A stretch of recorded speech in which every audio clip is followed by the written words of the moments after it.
Now that you have set up your autoresponder system, you can set up your web forms. In other words, web forms are forms that allow you to collect people's emails and their names and get them onto your email list. Now, keep in mind that a lot of you may not need to do this, especially if you're using a landing page creation system like Lead Pages or something else that connects to GetResponse or your autoresponder system through API. If you're doing it that way, you're not going to really need to know how to do this. You only need to know how to do this if you're not using those systems. Now, at the same time, if you don't know how to do this and you've never done this before, I would highly recommend that you actually watch this video so that you have a better understanding of how things work, because there will come a time where you may need to set this up. So with that said, let's jump on over to getresponse.com and I'm going to show you how to set up a web form. Okay, so to create a form, all you need to do is go to this forms and surveys. So click on this and you're going to see manage forms. Next thing is click on create form. And then of course you'll have the ability to create a form. So you can either use the list builder wizard, as you can see here. So this is a variety of different forms. You can create newsletter signups, free course signups, different types of purposes too, like leave feedback forms, Facebook forms, blank forms, order forms, and more. So it's not just web forms, there are all sorts of different forms. But for this purpose today, and in this particular video, we're going to focus on sign up forms. So we're going to click on newsletter sign up. And even though this information has like nonprofit organization, it doesn't necessarily mean that you have to use that logo. As long as you see something that you like, you can pick it and you can change the graphics, you can change the background, and of course you can change the text. So if we scroll down and we find something that maybe fits our design of our website in our landing page, let's do something like this. Use this template. So now at this point, if you select the items, you can actually change them. So this is a different logo, so we could change it to our own logo, click image, and of course go through the process of finding either a logo or clicking my images and finding your logo. Now, for the sake of simplicity, I try to keep my web forms very simplistic. The text should say something like, sign up for this free report, free ebook, free checklist, the top 5 ways to create a survival meal kit kind of deal. You have to tell people what exactly that they are getting so that they kind of can visualize what they're going to get on the other side. So keep it simple, straightforward, to the point. Enter the name, email, and then sign up for updates. Now, what I recommend that you do, and this is something that has worked well for us, is to change this into something like send me the report.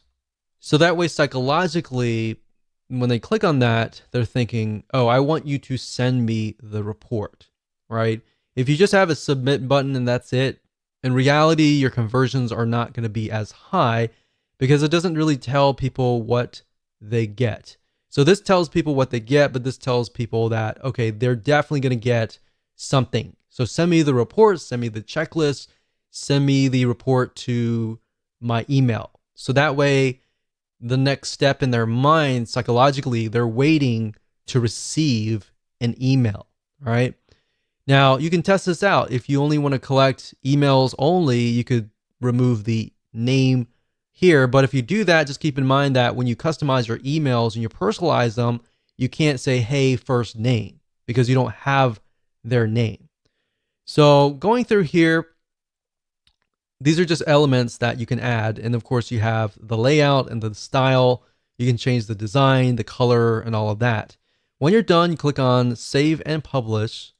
And there we go. So we're almost done. And now there are several different options that you have. You can say, I will install the form myself, and it'll give you a script code. So this is JavaScript. You can click copy. And then of course you can add that to your landing page, you can add that to your blog. Now, like I said, if you're using lead pages, then you're never really going to have to even go through this process. This process really is only for if you are posting this directly to your blog or anywhere else. You can also say GetResponse will host my form. So what this will give you is a direct link to a URL. So if we go here, when somebody goes straight to that link, they are then, of course, sent to the opt-in here. I would not recommend that you do this unless it was like a customer or somebody that really trusts you. In fact, I would highly recommend that you use an external landing page creator, or you use the built-in one in GetResponse. And if you do that, you don't even need any of this information. And that's how to create a web form. Hello and welcome to video number 10, and just want to say congratulations, you have reached the end of this video course. This is a bonus advanced strategy that I'm going to teach you that a lot of times you are not taught, and most people don't even realize that this is happening. So kind of going back to what we talked about in single opt-in versus double opt-in. If you create a double opt-in list, you still need to do a little bit of cleaning, but not as much is compared to that of a single opt-in list where you could be getting a bunch of fake emails. So in other words, cleaning your lists consistently and maintaining that every single month, because like I said, email ISPs like Gmail, AOL, Yahoo, they do care if you have people on your list that are actually active or not. If they're not, that can be an issue. So if you have a list of 1,000 people, and out of that list of 1,000 people, you have 100 people on there that are fake, that will actually hurt your email deliverability. So even if you have 900 people on there that are not fake, because the ESP or email service provider sees you as a spammer, they may not allow those 900 emails to even get to your legitimate subscribers, if that makes sense. So how do you go about doing that by using GetResponse?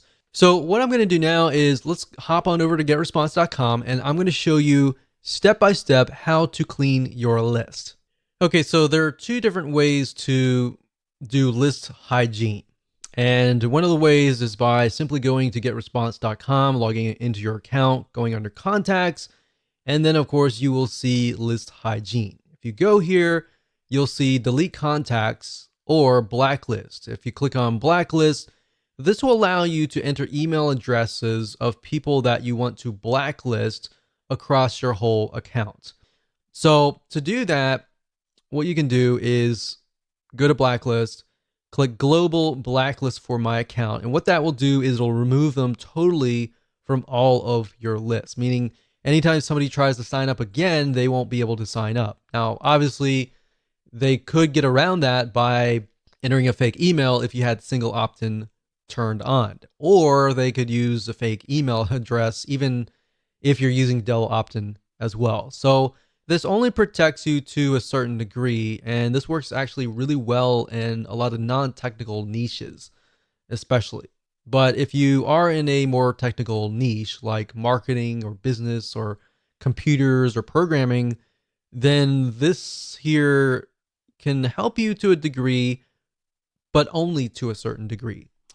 And of course, blacklist for specific lists, which allows you to blacklist people for specific lists. But at the end of the day, we recommend doing the global blacklist compared to the specific lists.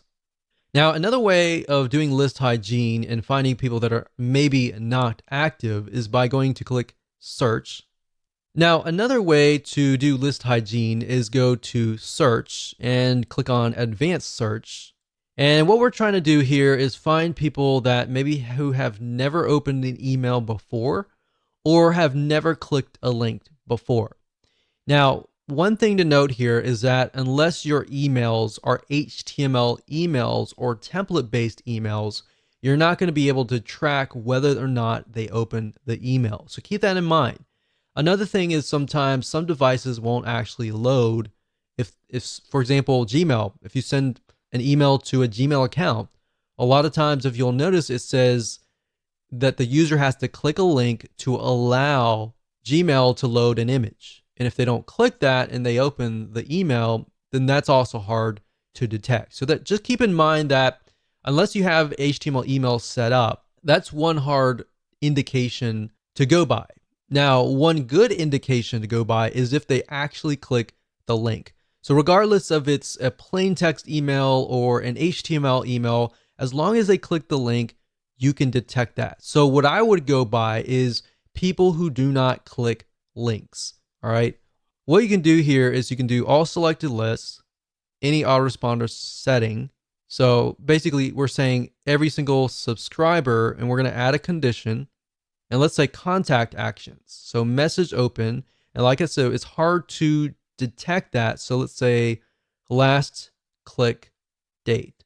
So if last click date is before a certain date, and we click apply, and we notice that we have about 100 people who have not clicked any links within the last, let's say, 6 months, then you probably want to delete them, because that means they're most likely inactive, and you're paying for inactive people. I know psychologically you might be thinking, well, I want to keep that list. What if that list were to come back? You put them into a segment, you email that list, and you say, hey, I noticed that you haven't clicked any links. I wonder why and how I can improve my content to fit your needs. Something like that may allow you to reactivate people who just aren't opening their emails. And you got to keep in mind, some people are just busy. So you can do that, but you can do the opposite. And let's say you send that out, nothing happens, and you might get a few people clicking. But then, of course, you have the far and few people that just don't click. They sign up, they forget about it, and they go to the move on to the next thing. So for those people, you can say contact actions last click date is before, let's say, 6 months out. So we click apply. And then now what we do is we see there's a certain amount of contacts down here that we'll be able to see how many people are not clicking the links. So now what we can do is we can save this. We can click this here, this email address, and we can save it as a segment, and then we can email that segment. There are many different ways of doing this, but you really need to get creative and just think about, okay, what signifies somebody who is not active? And if they're not active, I shouldn't be paying for them on my list. And number two, believe it or not, they will actually harm your list. So if you have a list of 1,000 people and only 10% are actually clicking through, or worse, only 1% are clicking through, then because it's a bigger list, you have a smaller amount of percentage.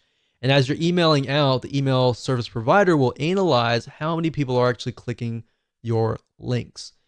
Now, let's say you have 900 people out of that list that are just inactive. So you delete all those 900 people, and then you are left with 100 people. But let's say those 50 out of the 100 people were clicking anyways. Now you've narrowed it down from a very small percentage down to 50% open rate and 50% click-through rate. So maybe a higher open rate, a larger 50% click-through rate. And that is why you need to clean your list.